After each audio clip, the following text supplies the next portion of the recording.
కాకినాడ నగర ప్రజలకు తెలుగుదేశం పార్టీ రాష్ట్ర కార్యదర్శి డాక్టర్ వాసిరెడ్డి యేసుదాసు వినాయక చవితి శుభాకాంక్షలు తెలిపారు. సర్పవరం జంక్షన్లో Sri Durga mini goods auto union owners and drivers welfare association ద్వారా భారీ విగ్రహానికి ప్రత్యేక పూజలు నిర్వహించారు. కార్యక్రమానికి తెలుగుదేశం పార్టీ రాష్ట్ర కార్యదర్శి వాసిరెడ్డి యేసుదాసు ప్రత్యేక పూజలు నిర్వహించి మాట్లాడారు. అనంతరం వలసపాకల వినాయకుడిని కూడా దర్శించుకున్నారు. ఈ కార్యక్రమంలో auto union owners and drivers సభ్యులు పాల్గొన్నారు. ఎవరు ఏ కార్యక్రమం చేసినా, ఇల్లు కట్టుకున్నా, కారు కొనుక్కున్నా, లేకపోతే పెళ్లి చేసుకున్నా, ఏ కార్యక్రమానికైనా, గృహప్రవేశానికైనా, శంకుస్థాపనకైనా ఏదైనా కూడా ముందు విఘ్నాలు తొలగాలని విఘ్న గణపతికి పూజ చేసి కార్యక్రమాన్ని మొదలు పెడతారు.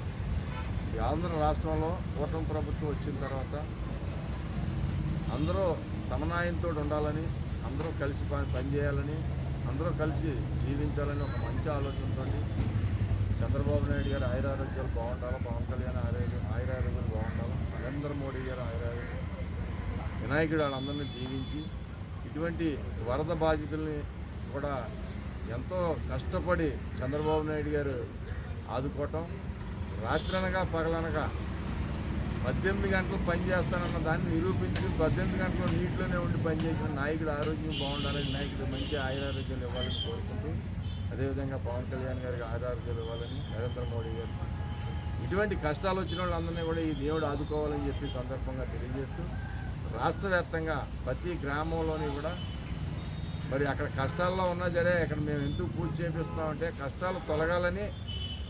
మరి విజయవాడ అవ్వచ్చు, ఉమ్మడి ఆంధ్రప్రదేశ్ అవ్వచ్చు, చాలామంది కష్టాల్లో ఉన్నారు. కానీ దేవుడు మంచి ప్రకృతిని అనుకరించి ప్రకృతి ద్వారాగా ప్రజలందరినీ కాపాడాలని వినాయకుడు కోరుకోవడం జరిగిందని చెప్పి సందర్భంగా